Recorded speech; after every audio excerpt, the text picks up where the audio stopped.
Assalomu alaykum do'stlar. Hozir sizlar bilan YouTube kanalni qanday qilib ochishni ko'rib chiqamiz.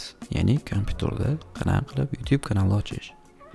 Keyingi video darslikda sizlar bilan telefon orqali ochishni ko'rib chiqamiz, chunki ko'pchilik o'zi telefondan ochib bo'lganga, lekin kompyuterdan ochsak nimasi foydaliroq?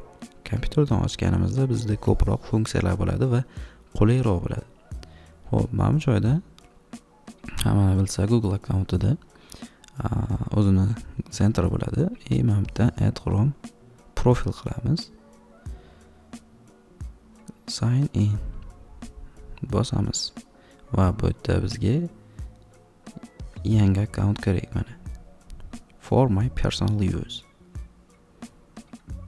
Xo'p, ism familiyamizni kiritamiz. Misol uchun men o'zimni kirityapman mana bu. Halilov. Okay. Endi mana tug'ilgan yil, misol xohlagan, misol mana farqni kiritib chiqyapman.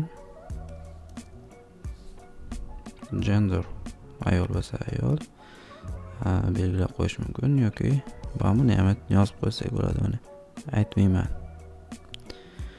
Xo'p, next.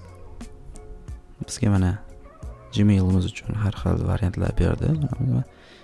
Tanlab o'tiraveraman, tanlab qo'yaman yoki bo'lmasa o'zingiz alohida Gmail qo'ysangiz bo'ladi. Mana bu tanlaylik. Next. Endi bunga parol tanlaymiz. Parol. Hamma o'zining parolini yozib chiqadi. Mana misol uchun yozyapman mana.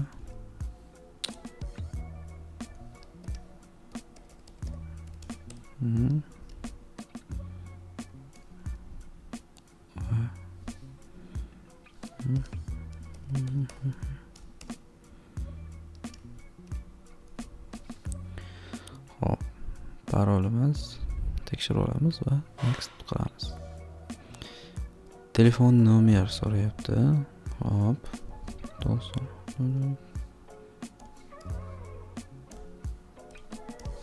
Kiritamiz nomerimizni. Mana nomerimga SMS keldi 038 250. Next. Recovery email qo'shasizmi deyapti. Ya'ni buni misol qanaqadir muammo bo'lib qolganda, shu Gmail orqali siz email orqali qaytarib olishingiz mumkin, tiklab olishingiz mumkin deyapti.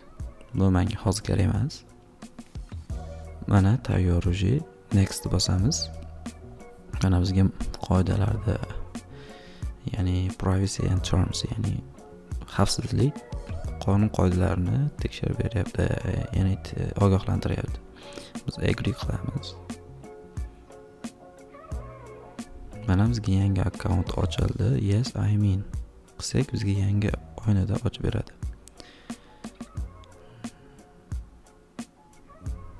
Xo'sh, tanlashimiz mumkin, xohlaganimiz, bizga farqi yo'q hozir.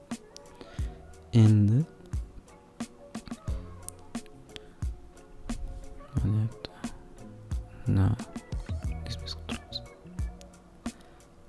Xo'p, mana qaradik. Endi Gmailga kiramiz. Gmailga kirsak, hozir mana bo'sh turibdi.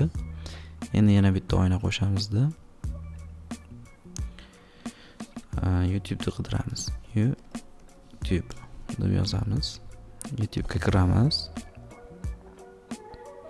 YouTube'ga kirganimizda mana bizda hech narsa yo'q. Endi sign in qilamiz. Sign in qildik mana. Blog kerak emas bizga. Mana bitta profilimiz bor bir chekkada. O'shani ichiga bosamiz va bizda create a channel, yangi kanal yaratish deyapti. Buni bosamiz. Mana bizning kanalimiz. Yozib qo'ysak bo'ladi, misol uchun. Men o'zimni nimamdan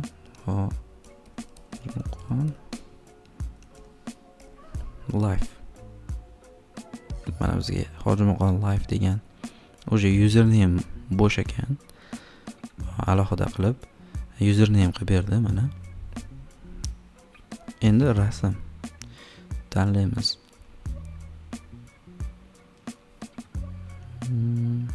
from computer. kompyuterdan yuklaymiz.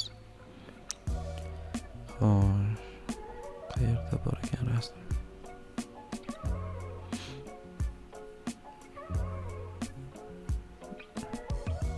Mana misol uchun men shu rasmim bor ekan, hozir yukladim. Mana yukladim. Mana bitta o'zimiz masalan belgilab olsak bo'ladi, katta kichikligini yoki yana aylantirish boshqalarini dan qilamiz. Yuklayapti, mana yuklandi.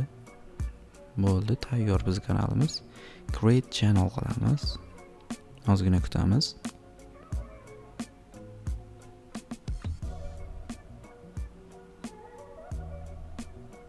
Mana bo'ldi bizda.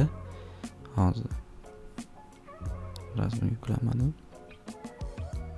Rasmim hozir yuklanib qoladi.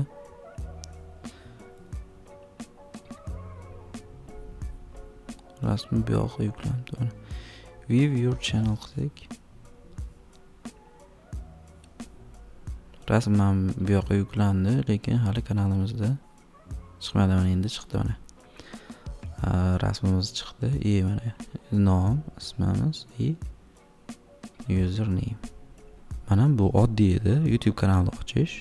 Bemalol siz ham qilib ochib ko'rsangiz bo'ladi. Keyingi darsda nima qilish kerak bu kanalni ochgandan keyin, sozlamalarni qanday qilib to'g'rilash kerak, shularni ko'rib chiqamiz. Rahmat.